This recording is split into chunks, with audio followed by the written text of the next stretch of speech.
দেখুৱাবলৈ গৈ আছোঁ আপোনালোকৰ গাড়ী আৰচিটো নিজে মোবাইলতে অনলাইন যোগে কেনেকৈ ডাউনলোড কৰিব পাৰিব।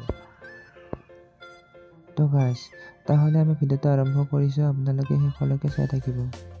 প্ৰথমতে আমি আমাৰ মোবাইলত থকা ক্ৰম ব্ৰাউজাৰটো অপেন কৰি লৈ পৰিবহণ বুলি চাৰ্চ কৰি দিব লাগিব।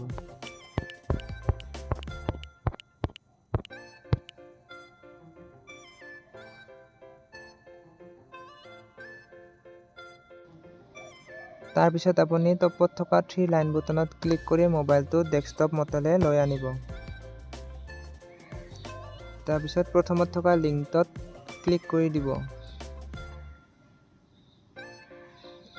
তাৰপিছত ভেহিকল ৰিলেটেড ছাৰ্ভিচত আপুনি এনেকৈ ক্লিক কৰি দিব।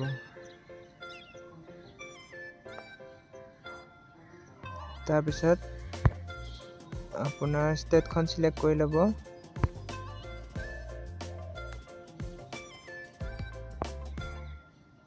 তাৰপিছত আপুনি আকৌ ভেহিকল ৰেজিষ্ট্ৰেশ্যন নম্বৰত ক্লিক কৰি দিব। তাৰপিছত আপোনাৰ ভেহিকল নম্বৰটো এনেধৰণে বহুৱাই দিব।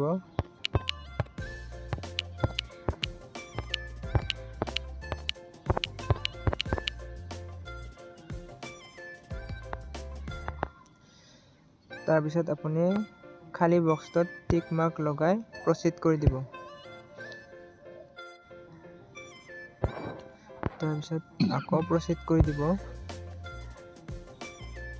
তাৰপিছত আপুনি ডাউনলোড ডকুমেণ্টছত যাব। তাৰপিছত প্ৰিণ্ট ৰেজিষ্ট্ৰেশ্যন চাৰ্টিফিকেটত ক্লিক কৰি দিব।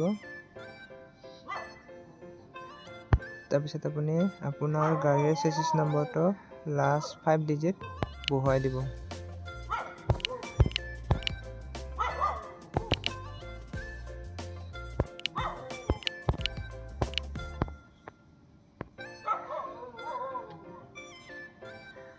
তাৰপিছত ভেলিড ইনফৰমেশ্যনত ক্লিক কৰি দিব।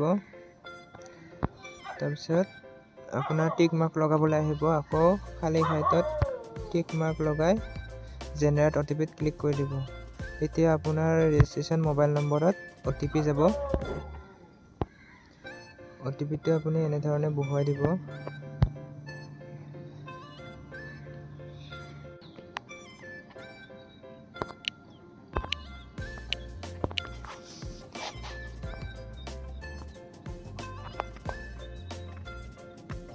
তাৰপিছত আপুনি শ্ব' ডিটেইলছত ক্লিক কৰি দিব।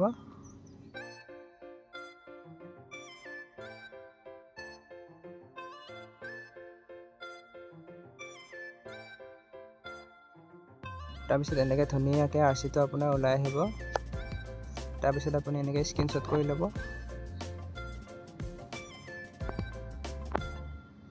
ভিডিঅ'টো শেষলৈকে চোৱাৰ বাবে আপোনালোকক বহুত বহুত ধন্যবাদ থাকিল। Bye bye guys.